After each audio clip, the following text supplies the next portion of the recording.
So let me get this straight. We've been through 5 weeks and it's been nothing but chaos, injuries.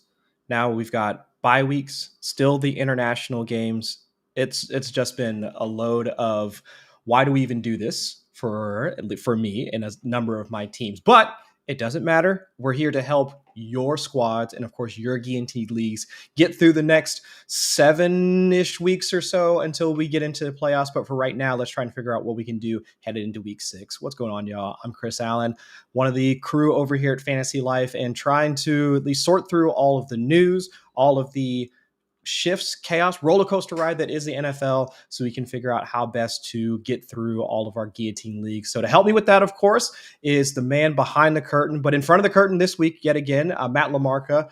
What's going on, man? Because I don't know. It's been nothing but craziness, and I'm trying to figure it all out. But do you have any sense of how we're supposed to be doing all this? Because I don't, man. Well, the good news is we didn't have any real, true game-changing injuries last week. I do, a Marion Hampton going down, big blow. Obviously, Yeah. he was starting to look like a stud. Mm-hmm. But looking at the most chop data from the players from week 5, there was no one guy that went down and it cost your teams. There was a lot of guys who are on bye, like Bijan Robinson, Roma Dunze, both among the top 10 most chopped players, just by virtue of their teams didn't have them this week.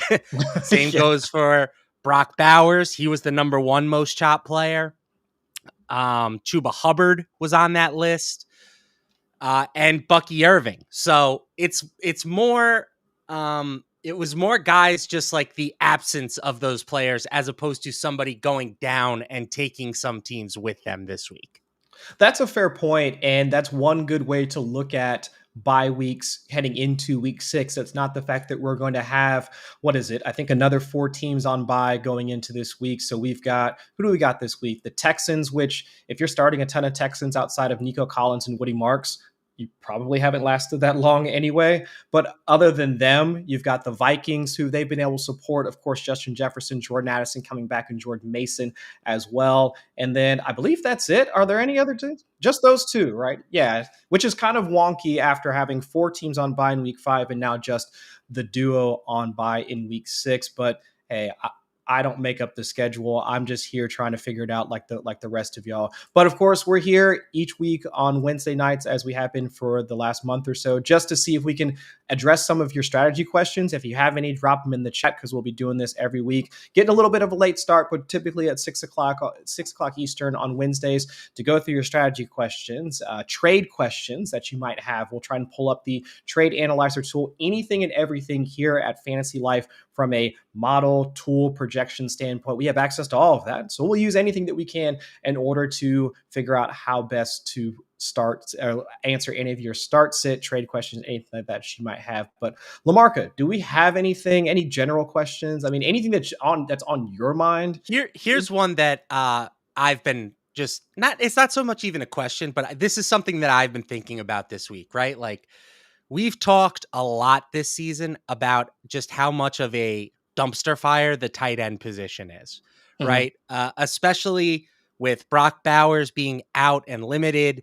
George Kittle's been out of the lineup since week 1. Doesn't seem like he's coming back, particularly soon.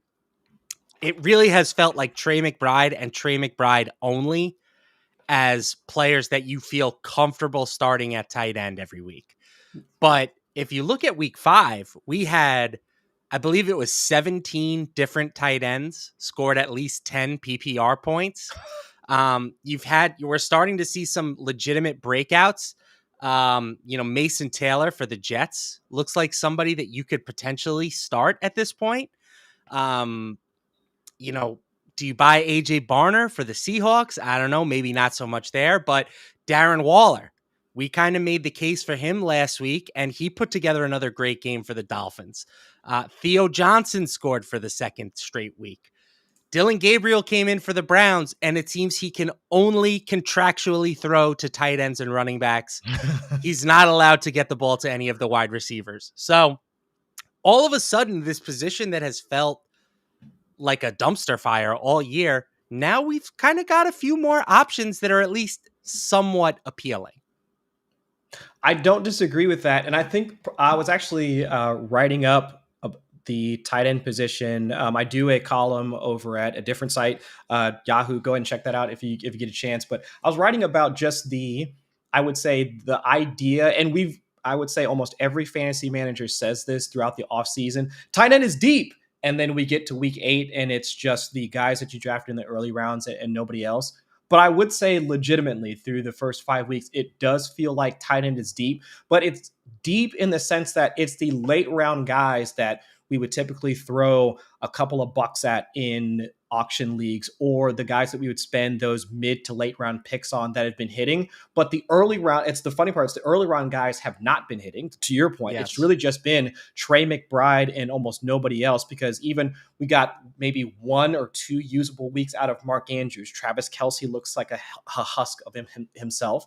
And of course, you mentioned Brock Bowers earlier. None of the early round guys that we invested in are really the guys that we're depending on. It's been Kyle Pitts has been actually fairly usable for a few weeks. Jawan Johnson from the Saints has been usable. And of course, Jake Ferguson with CeeDee Lamb being out, he's the tight end 1 right now through 5 weeks. So I would say I guess the thing that I'm trying to divorce myself from, and maybe you're trying to do the same thing, is that we're going to see some names get tossed out onto whether it's waiver wire articles, guillotine league guys that you should draft or you should wind up picking up, or even just any type of content around the tight end position. There's going to be some names tossed out that you're not going to want to start. I can almost guarantee you a number of folks probably looked at, who was it, Jake Tonjes, in the first time that he started outside of George Kittle, and we're like, 1, who the heck is that? And 2, there's no way he's going to continue to do what he has done or what he did in the first week that he was active after Kittle went down. But yet he's been somewhat viable from a tight end position. And Harold Fannin Jr., after his first game, it was like, well, we saw him pop, everybody picked him up, and now, to your point, LaMarca, it's been the Dylan Gabriel show, and having him targets the tight end position so often. Hunter Henry in and out of our fantasy relevancy, and of course, you mentioned Jason Keller, Dalton Kincaid also popping up after so many times that we had questions about his utility to the Bills offense. I would say the one thing that I'm trying to do versus staring at the names and being like, well, there's no way this is going to happen again, is try and use some of the tools that we have here at Fantasy Life, the utilization report, and let's track some of their target shares. Let's also try and contextualize some of their usage to figure out whether these guys are going to be players that you would even reliably want to start on a week in, week out basis. And so, especially, let's take the case of Mason Taylor. You would look at a guy like Mason Taylor, and while he did have decent draft capital, you might look at him and say, Jets tight end, I'm not doing that. Why would I even try and invest in this? But if you go over to where we have him right now at fantasylife.com, and here, actually, I'll share my screen so we can take a look at what he's done so far, because that's one of the things where, again, I try and separate the name or even just the sticker on the side of the helmet and say, well, I don't want to get involved in this type of situation at all. And so if you looked at what Mason Taylor has been doing over these last few weeks, I mean, wouldn't you want a guy that's getting 26-ish% of the team's targets over the past couple of weeks? We've seen his routes also start to pick up. Where he's being used at on the field has also been fairly decent as well. So the usage, or how they're being used, is something that I try and at least divorce myself from, versus saying, I don't want to draft this player, or I don't want to look at this player. And same thing with Jake Tonjes. We could flip over to how he's being used over in San Francisco's offense. Again, it's backup tight end for the 49ers. Last 3 weeks, 8%, 12%, 23% target share. And that was with Mac Jones in that wild game against the Rams. And it's just looking at how these guys are being used across the board versus taking a look at the name and also saying that, I don't want to do that, or I'm just going to call it a fluke and move on. That's at least been my general approach to some of these tight ends versus just saying, yeah, I'm not going to believe this 1 week usage and continue to move on, if that makes any sense. No, I think it's fair. You have to constantly be reevaluating, like at this point, I would feel more comfortable starting Mason Taylor than I would a guy like TJ Hawkinson, right? And based on name value, you would never make that assessment. And I do have to apologize here to Never Had It So Good. He is spot on. I kind of made fun of the Tonjes call last week. I ended up having to start him at tight end out of desperation in one of my leagues, and he scored me a touchdown. So that's on me. That's my fault. I might start him again this week. I might start 2 tight ends. I'm looking at him and David Njoku potentially, which that might say more about my team in that league than it does the Yeah. tight end position. But yeah, no, Tonjes, there's a lot of guys right now that maybe you don't view them as viable every week starters, but there's a lot of guys that at least have some semblance of upside at a position that really did not look to be the case at the start of the year. Right. And with, I would say, some of the downplay, or I would say the lack of, I would say, a number of teams without solid wide receiver twos. The Jets are definitely one of those teams that don't have Yeah. an And established wide receiver two. with the Jets, especially with Justin Fields, you have to just not pay attention and check the numbers at the end of the game. Yeah. Because for the first 3 quarters, it's going to look bad. But they're such a bad team that there's plenty of garbage time, and in the end, everybody's happy. Right, exactly. And that's where, again, it's like the situation and then also the context behind the usage. So I'm trying to do a better job at, again, just focusing on, well, they're a backup. Oh, well, this offense is too volatile. Oh, well, whatever bias that you might have, and especially at a position where really we're just looking for the guys that can potentially fall into the end zone or pick up 3, 4, 5 catches in a single game that will help us, or at least especially for guillotine leagues. If we're just looking for that floor type of play, then trying to follow the target shares on a week in, week out basis, which we are going through the UR report, that will allow you to do. That's where you can see, all right, well, maybe it's might be thin, but it's not a completely desperation type of move. It's not something that, it's at least from a logic standpoint, you could stand on it and say, well, yeah, their route utilization or their target share from the week beforehand, or there's some data point that you can hold on to and say that this is why I would wind up starting him the week based off of how they were used either the week beforehand or the 2 weeks beforehand as well. So again, I it's, think it's this is crazy. an interesting question, right? Like Paul Charchian, Guillotine Leagues founder, guru, all around just stud, great head of hair on him, great beard. His thing is he likes to throw around the term end game players. And Mhm. these are essentially players that you would feel comfortable starting in the playoffs, in the championship, etc. At this point, I would have said coming into the year, there were really 3 end game tight ends. We mentioned them, right? Yeah. Bowers, McBride, and George Kittle. Mhm. At this point, would you feel comfortable saying that Tyler Warren is an end game tight end? Yes. I would Would say Tyler Warren is, he has to be in that conversation at this point. And not I just agree for 100%. yeah, and not just for the route participation and target share, seeing him used as a rusher, which was a part of his profile coming out of college, getting a couple of cracks from the goal line last week. I mean, that should be something that we have to consider, him propelling himself into that high-end tight end conversation moving forward. So that's now a 4th end game tight end. And I think with how Jake Ferguson has played, maybe he doesn't maintain this level when CeeDee Lamb comes back.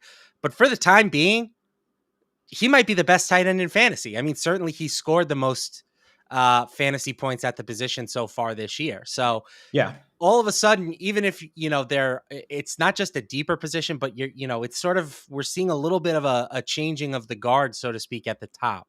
Yeah. So earlier or in a previous week, I talked about Trey McBride, and if he ever showed up, like I was going to go very aggressively after him, and I still would, but I don't feel as desperate to do that now that we have some other names sort of emerging.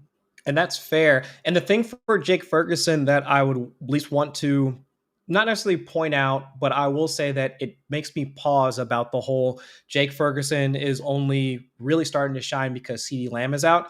If you can go back to the utilization chart again, so CeeDee Lamb went down at the beginning of week 3. The week beforehand, Jake Ferguson still had 24% of the team's targets. Yep. He was still being used. Looking at his UR score, I mean, 91 UR score. Of course, that's because he wound up getting into the end zone. But the targets and usage was still there with him and Dak Prescott, even with CeeDee Lamb still on the field. So I do wonder that if folks are going to be reticent to say CeeDee Lamb is back, that's going to be less for Jake Ferguson. Yes, I would agree with that premise, but I wouldn't say that Jake Ferguson just falls right back into the, I would say, lower class of tight ends. I would still put him well into the, I wouldn't still consider him an end game tight end, but whatever that tier is right below that, I still think Ferguson has a shot to at least be in that realm of tight end play. He feels like very peak Dallas Goederty to me, Oh, right? You yeah. know, Okay. back when the Eagles used to be able to complete a forward pass, like 20% target share in a decent passing attack, like that to me feels like what Ferguson will be. Mm-hmm. What he's given us so far, maybe he can give us a little bit more than that. But yeah, absolutely. Like I think you can feel pretty comfortable with him at this point.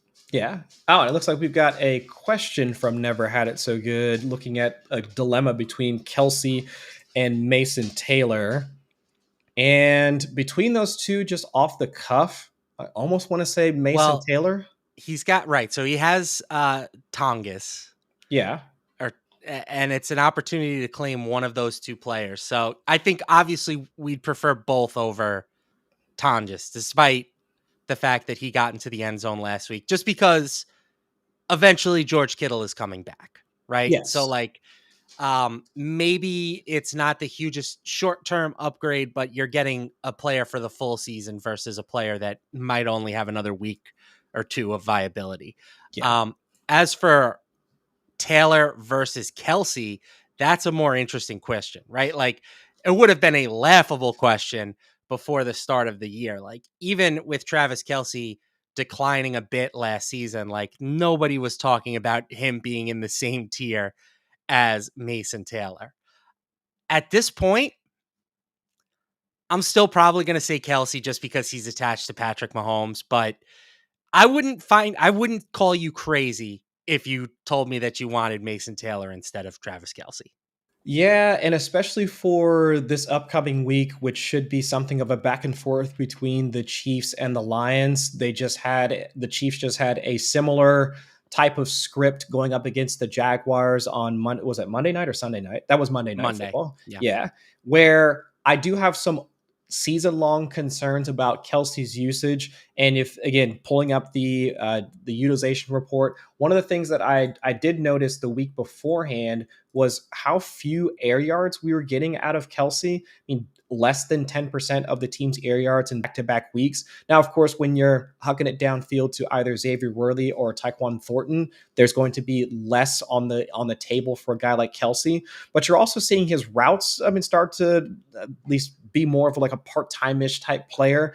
I mean, even watching the live broadcast, you would notice a number of reps where it would be out there on the field on maybe early downs, maybe swap out on second down. But once they got into the third down and also once they got into the red zone, also being used. So I just do have some general concerns about what Kelsey is going to be on a down to down basis. But from week in and week out, if you can project a matchup where Patrick Mahomes is still going to have to put on his Superman cape and pass 30 to 40 times in a game, I would Which is say, basically every week which because is, they yeah, can't especially run the ball at all. exactly. So that's where I would still lean towards Kelsey, but to your point, Lamarca, it's not crazy to say that Taylor is at least in the conversation for where Kelsey's at right now in his career.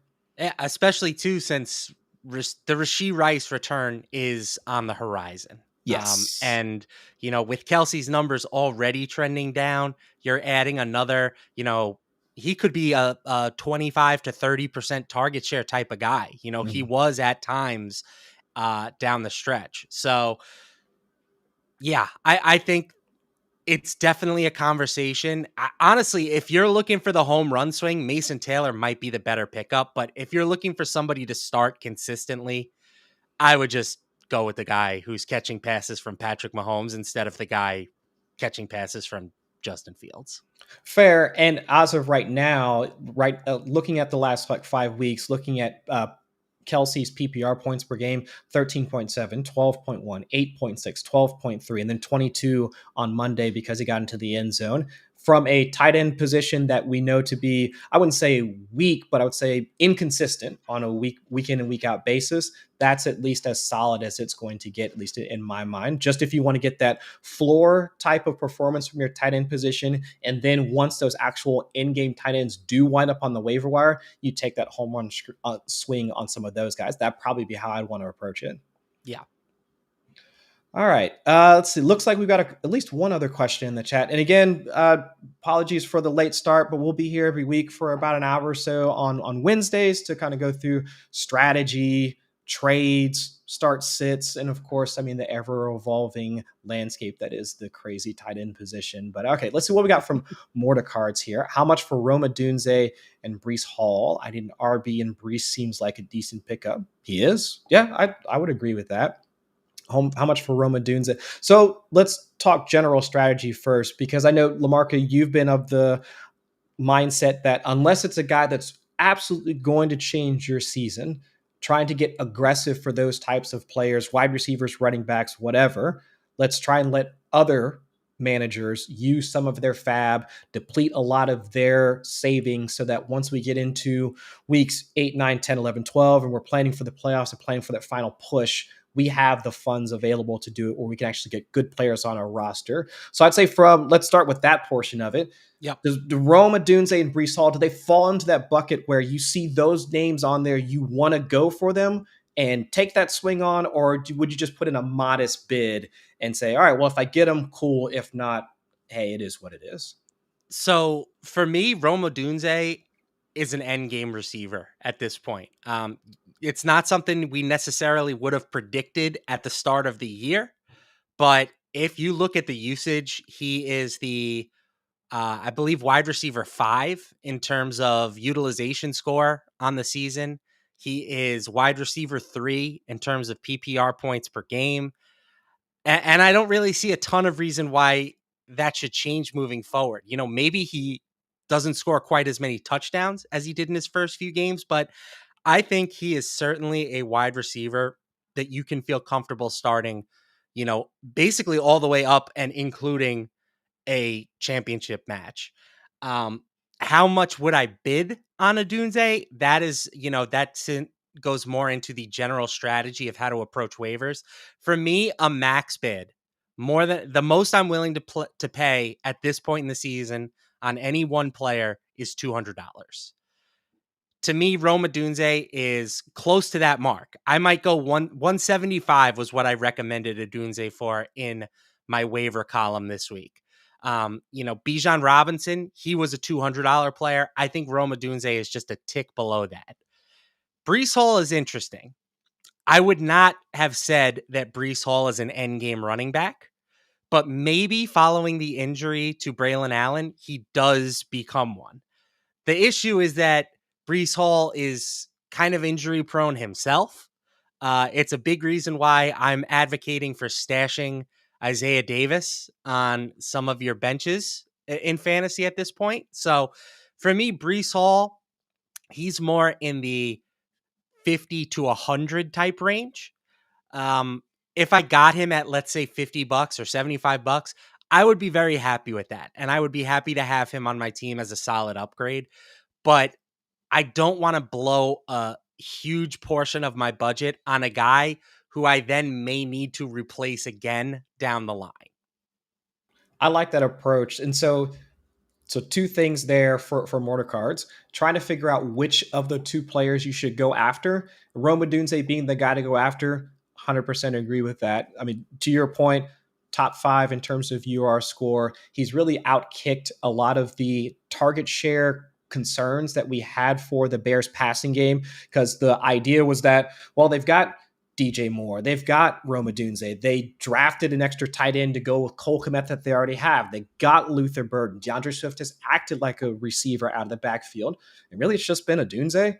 I mean, 25% target share in pretty much every game so far between him and Caleb Williams. So having him or having a receiver like that should be something that we go after. Whereas for Brees Hall, I mean, and again, you just showed the Guillotine League like waiver or the bid report that you put up on fantasylife.com. So please go and check that out. That's free, right? If I'm remembering right, there should be free for the folks that are. Yep, just go ahead and check out that one if you want some guidance on bidding for him. But the same thing, like to your point about Brees Hall, my thought was going to be that without Braylon Allen, he would pick up and absorb a lot of both the rushing share and receiving portion of it. He did get the rushing share. I think it was over 70% of the rushing attempts in week 5, but the receiving element really wasn't there.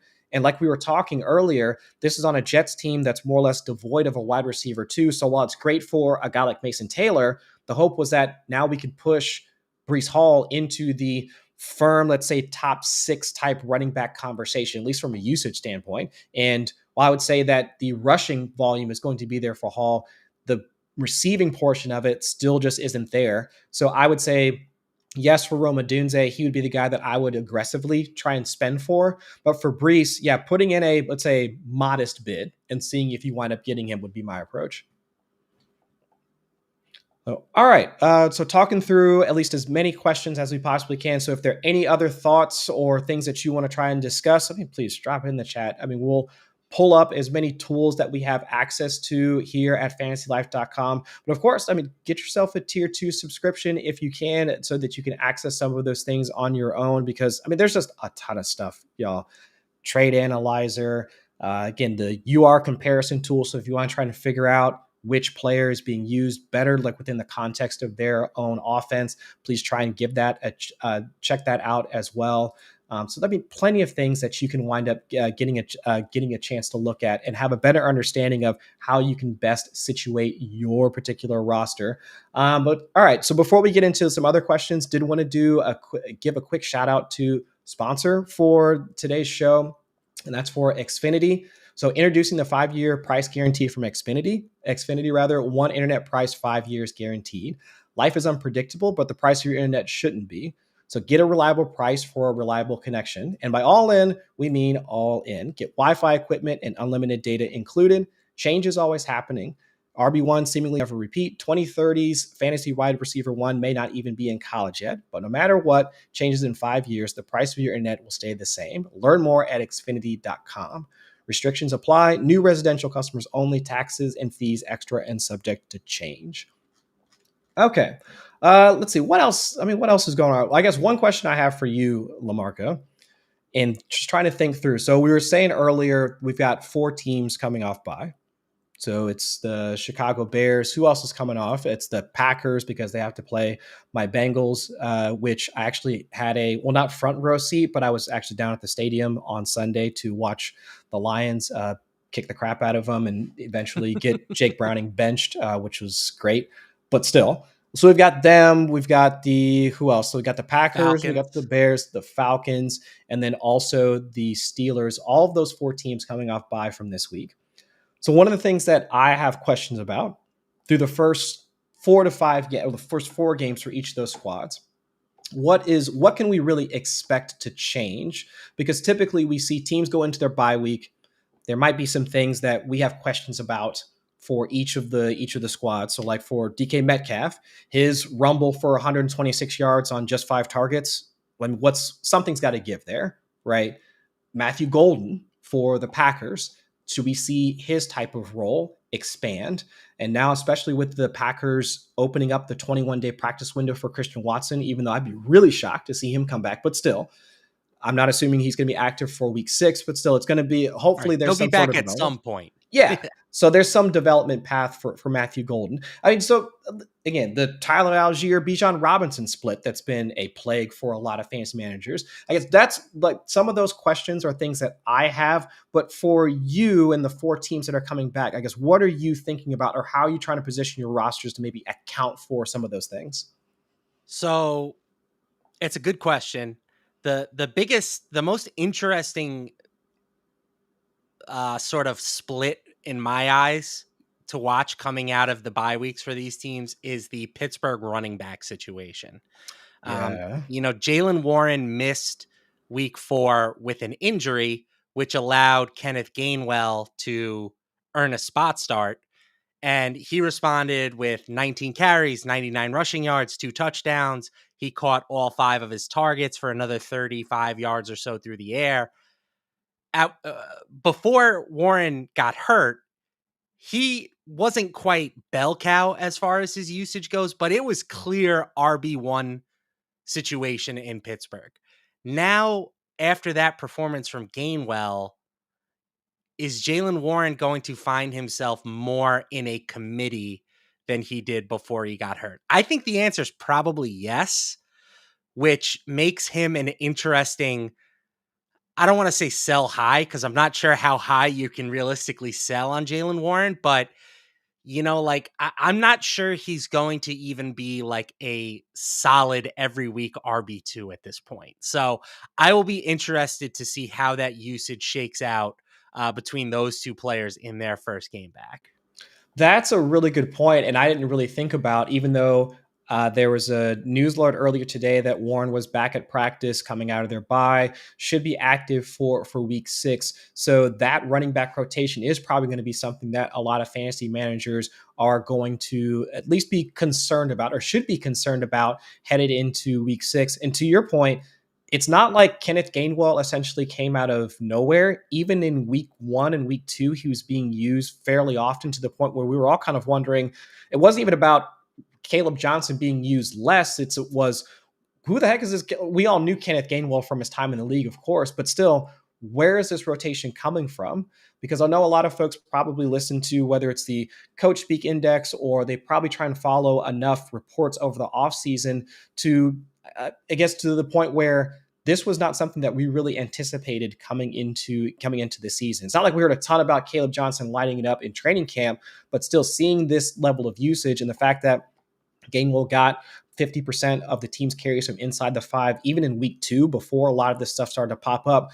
There seemed to be some level of trust from Mike Tomlin and, of course, Arthur Smith, their offensive coordinator, that this was the way that they wanted to try and operate this backfield. So, yeah, I'm very much interested to see how this is going to shake out, especially, going up against, they have to play Cleveland, if I'm remembering correctly, coming out of their bye. Yes. So they're going to face one of the tougher run defenses. And so you would think that it would lend itself to maybe a more of a Jaylen Warren game, where he's gotten a significant amount of targets. But even in week 4, when they played the Vikings, 27% target share for Kenneth Gainwell, and he really delivered on that receiving game. So while it was, I think Aaron Rodgers made the comment, what was it, back in week 2 or something along those lines, that they needed to get Jaylen Warren the ball a bit more.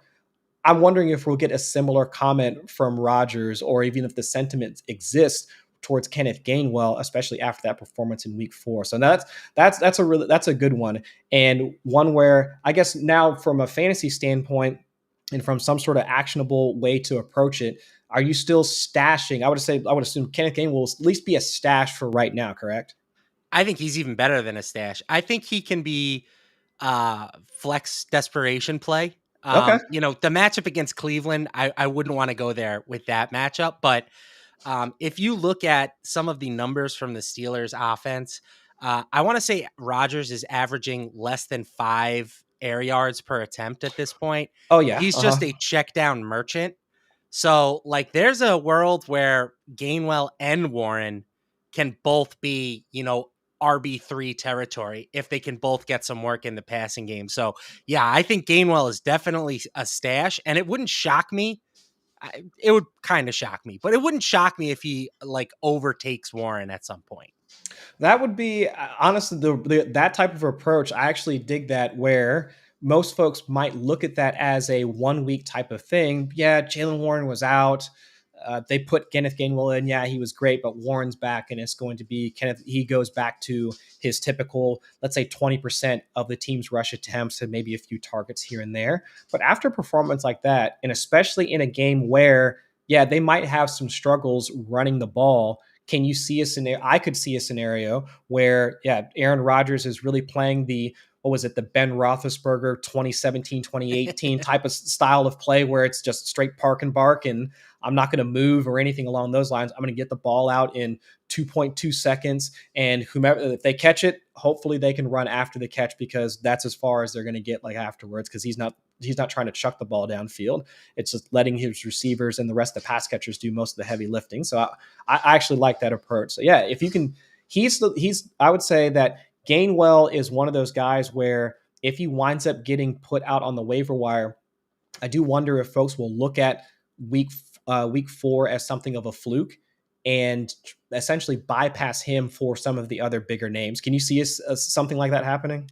I would have to imagine he's owned in most leagues at this point, but Yeah, just because, like there are only so many running backs that have 25-point fantasy games on their game logs, right? And people yeah, are going to look at that, and it's a lot easier to cut the guy who's averaging 3, fantasy points through the first 4 weeks. So, yeah. but if he is out there, I would definitely be interested in stashing him. Um, Same thing goes. I mean, again, this is a guy that's not owned, but Rico Dowdle, Yeah. he I would imagine that's a timeshare now too, right? Like Mhm. Chuba Hubbard, I do believe he might not be back this week, but he should be on the mend, right? Yeah. Um, when he does eventually get back, I would be shocked if he got back to being, a 20 touch a game guy. I think Rico Dowdle has stolen some opportunities from him with how good his week was. Yep, and a DNP on Wednesday for Chuba Hubbard, so we might get another Rico Dowdle show, which actually kind of works out for him because Dowdle winds up playing his former team in the Dallas Cowboys this Oh, week. So yeah, yeah, I think in our week 16, no need to fast forward the season any more than it's already going.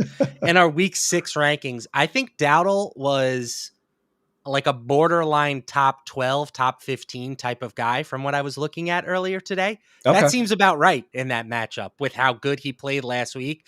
And the one thing that Carolina can do well on offense is run the ball, right? They are, a top 10 team in terms of run block win rate, PFF run blocking grade. So, um, I'm not saying that Rico Dowdle is like this stud all of a sudden, but I hmm, think he's in a pretty good situation. He got a great matchup last week and he gets another pretty good one this week. So yeah, if Chuba's out again, fire Dowdle up with confidence.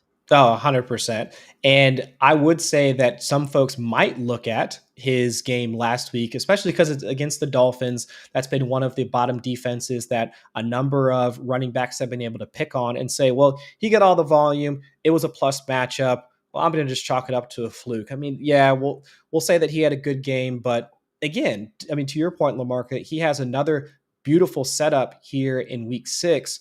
I mean, while the Cowboys have continued to ramp up their pass rush. I mean, pressure rates against opposing quarterbacks has still been high. The run defense, I mean, still has been something of a problem for them. So if we're going to get another scenario where 70% of the rushing attempts are going to go to Rico Dowdle, along with I would say plus 10% of the team's targets from Bryce Young, you have to consider him in the top 12 from a running back standpoint. So no, I'm completely with that. Another guy that wound up popping up that might still have another shot at a top wide receiver week. What are you going to do with Kendrick Bourne this Ooh. week?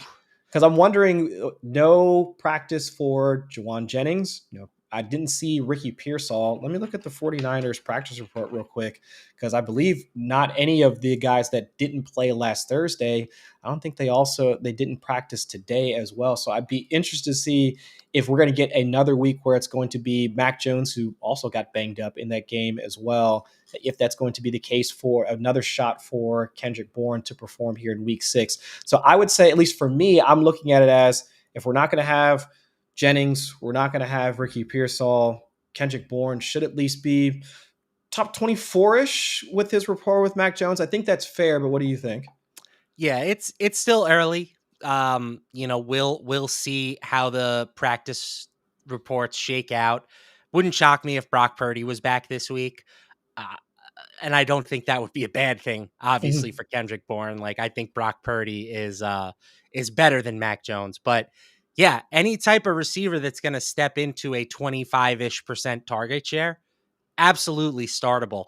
I even think Demarcus Robinson, if he, gets another week as the number 2 in San Francisco, wouldn't be the worst flex play in the world. I mean, he had a 90% route participation last week. He had like a 15% target share. Bourne was the guy who finished with all the production, but from an opportunity standpoint, if it's those two guys as your main receivers in San Francisco again, I think both of them are very much fantasy viable. And of course, Jake Tonjes. Of course, Yes, the GOAT. The we have GOAT. to shout out the goat Jake Tonjes.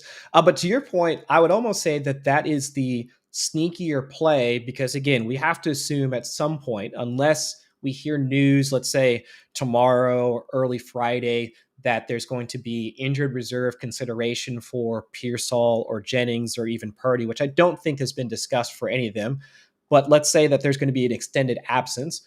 There's not going to be an extended absence, rather. Those guys are going to be back. So if you can take advantage of the highly efficient offense under Kyle Shanahan without having to spend a lot, because out of the two, let's say both Demarcus Robinson and Kendrick Bourne are sitting there on the waiver wire, I would assume that Bourne is going to cost much more. But the return on investment for a guy like Demarcus Robinson, where you could get 15% of the team's targets, you could wind up seeing him get into the end zone because Tampa Bay's secondary has been one that other teams have been picking on for quite some time. Right, they are more of a pass funnel defense. Could it be this week that Demarcus Robinson, if he doesn't even get into the end zone, could he wind up producing enough to keep you afloat for another week where you only have to spend, let's say, 5% of your fab versus, let's say, closer to 10-ish for somebody like Kendrick Bourne. Again, the percentages might be a little bit off, but still, thinking about the popularity for Bourne versus Robinson, you could still take advantage of what Mac Jones, or let's say assuming he's going to be available or he's going to be the starter this week, let's get in on some of that action without having to spend as much is essentially what I'm trying to say.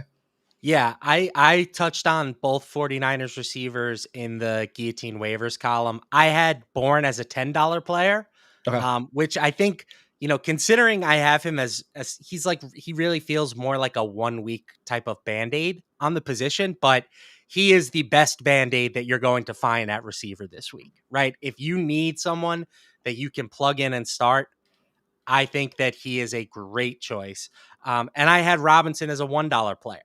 And, again, you can do $0 bids. So the fact that I'm willing to spend one of my precious hard earned dollars that I salvage throughout the year, I hold on to those things like friggin' Gollum in the ring, man. Yeah. I do not want to part with my fab dollars. I'll throw a buck onto Marcus Robinson because I do think that, he could be started if you had to.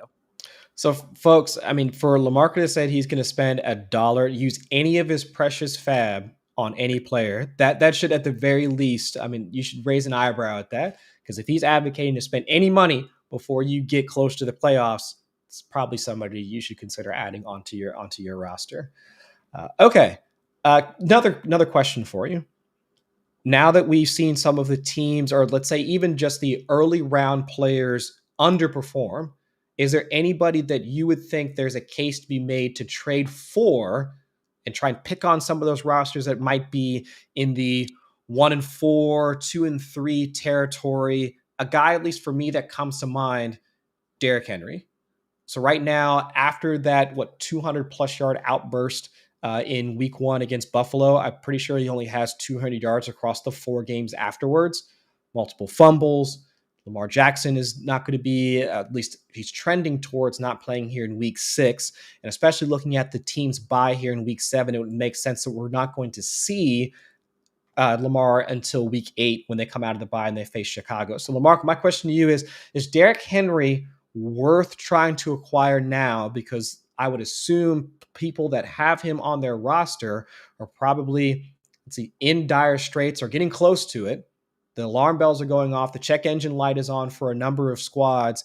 And yes, they're going to be playing against the Rams this week after getting completely beat down at home against the Texans. So probably another L for the Ravens, at least the team as a whole, and probably going to be a tough out for Derrick Henry in particular. So it's going to be another tough run for him in the box score. But afterwards, I mean, coming out of the bye, got the Bears, got the Dolphins. I mean, you got the Jets in week 12. They have to face my Bengals a couple of times once you get into the playoffs. I'm looking at this as a potential buy low spot, but do you see it similarly? Derrick Henry is fascinating, right? Because he goes against everything that you typically look for in a fantasy running back, right? He's going to give you nothing as a pass catcher. And it's not even like he is a true hammer from a usage perspective in terms of like early downs, right? In terms of utilization score this year, where do you think Derrick Henry ranks at the running back position? Oh, it has to be outside of the top 10, if I had to guess, because he's been game scripted out. They even had Keaton Mitchell active just this past week as they tried to generate something against the Texans, outside top 10 at least. 28th. Good God, I would have said, 28th.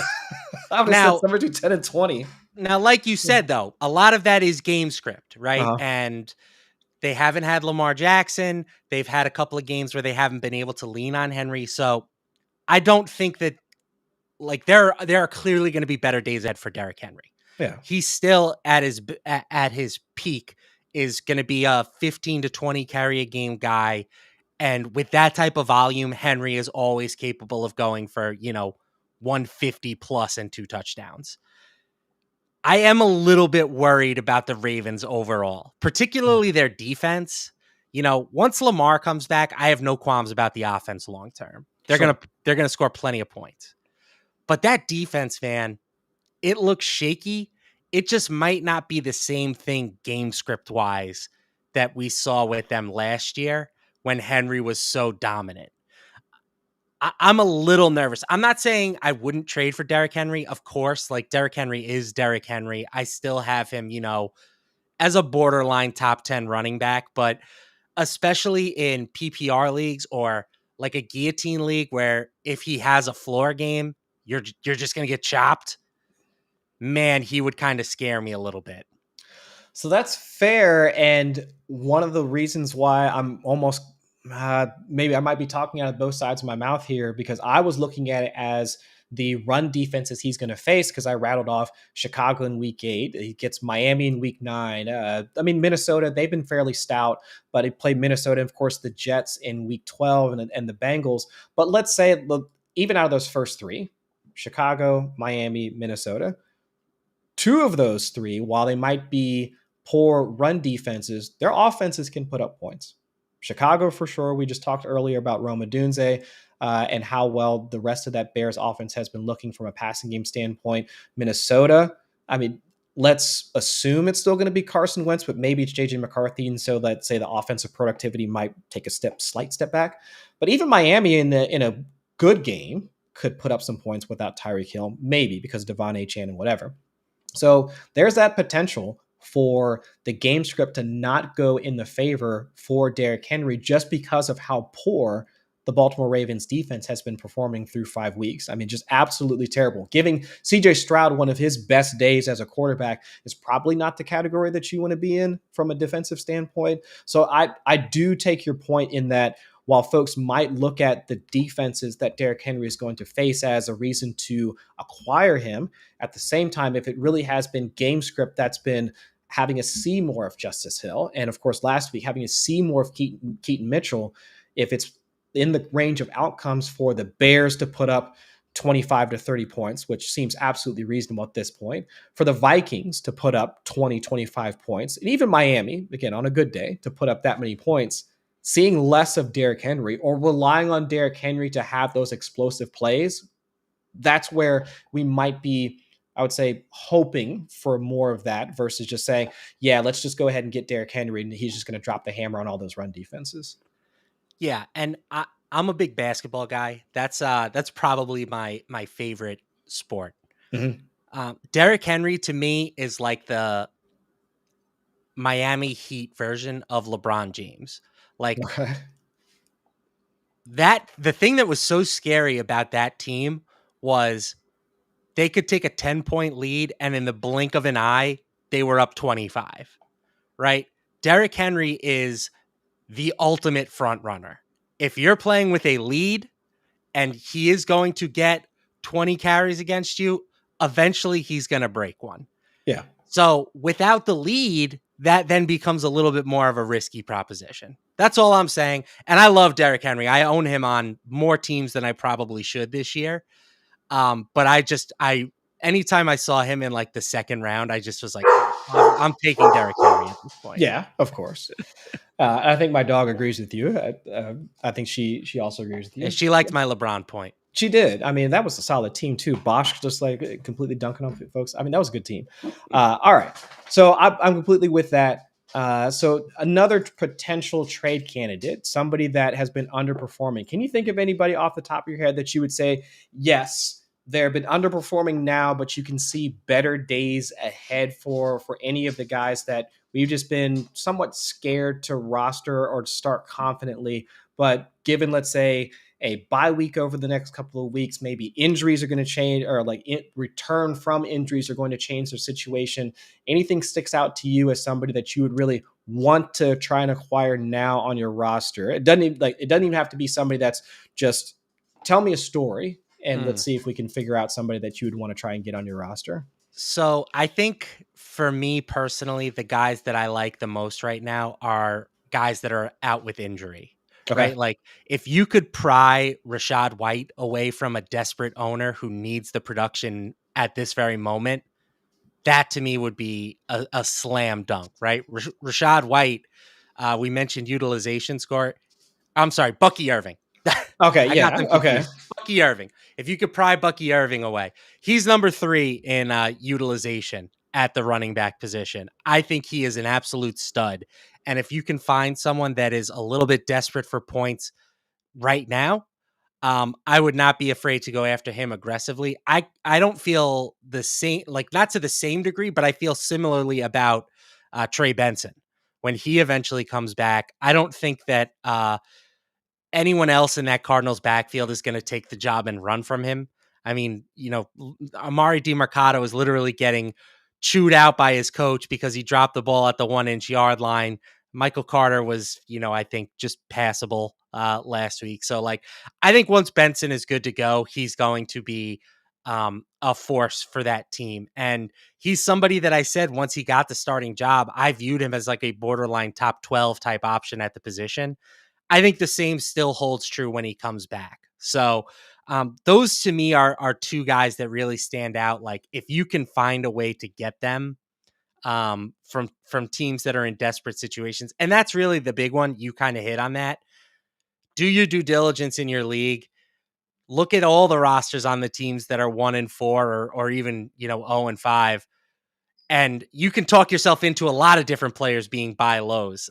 It's just finding the right trade partner and trying to find the right deal to accommodate that. Yeah. And from the injury guys that bucket of players that you just mentioned, would George Kittle fall into that list for you? Yes and no. I mean, George Kittle probably still like a top 3 tight end, but he's not to me a game changer. Like he was sort of the number 1 fantasy tight end last year by default. Mhm. There were so many injuries with McCaffrey and all the other pass catchers going down. At some point, right, theoretically at least, the 49ers will be healthy again this year. Hopefully. And 2 years ago, George Kittle was like a less than 20% target share type of guy. Now, granted, that offense was just so ridiculously efficient that he was still a very useful player, but I don't think he is going to be like a game changer at the position unless for some reason McCaffrey goes down or Brandon Ayuk has a setback. That would change everything. But Knocking on wood for all that. yeah, absolutely. The way things stand now, I don't really see George Kittle as a true like needle mover. That's fair. And looking at how seeing how guys like Jake Tom just moved into his role, and of course Kendrick Bourne and the rest of the pass catchers still getting involved to the point where it can be this almost. I don't want to say positionless football because I think that's a term that Kyle Shanahan I think might have been might attribute to that, but trying to use as many pass catchers as possible within the offense to keep the offense moving. That's where, yeah, everybody had the excitement for George Kittle moving forward. But to your point, yeah, he was still in the 17, 18, 19% target share. But because he was averaging around 8 to 9 yards after the catch last year, almost Tucker Craft-esque, that's where you get that high end efficiency from a yards per route run and fantasy production standpoint for George Kittle. So at least if you are kind of hurting at that position, we walk through so many different options that are going to be out on the waiver wire from a week in, week out basis, that trying to say that you have to go out and get somebody like George Kittle, if you can get it for the right price, sure. Trying to toss out an offer or get into negotiations with any manager. I'm not going to tell folks to shy away from that. But at the same time, trying to get through each of these weeks until you see an absolute game changer. Like, who were the guys that were on our list for the end game tight ends from earlier? McBride, Bowers once healthy, Tyler Warren. Those are the three right now, or do we have a fourth? We had Ferguson in there too. Ferguson, that's who it was too. Yeah, thank you. So it's those types of players where you know that the targets are going to be there. They're in an up-tempo type offense from a plays per game type standpoint, and also they're going to be used once you get into the red zone, because for tight end production, that's really what you need. You need these guys that are going to fall into the end zone. So yeah. All right, so we're at... I got one quick one for you. Go ahead.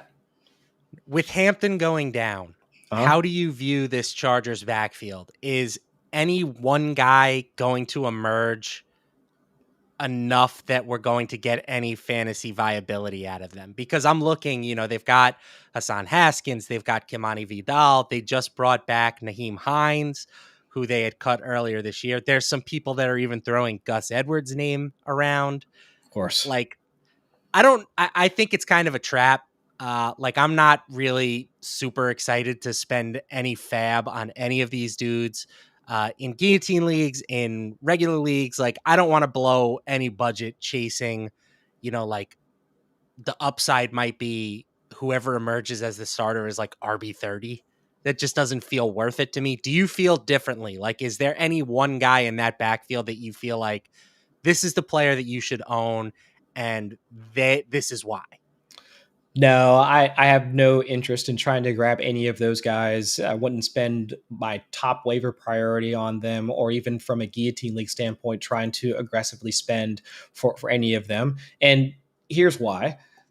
None of them profile, or none of them stick out as the guys that would take over both the rushing and pass catching role that we had already kind of budgeted for Amari and Hampton. None of them have the speed or burst, or essentially the athletic profile to really take advantage of it. Let's say, and even in the best of circumstances, by best of circumstances being where Rashawn Slater was still healthy and also Joel Alt was still on that offensive line.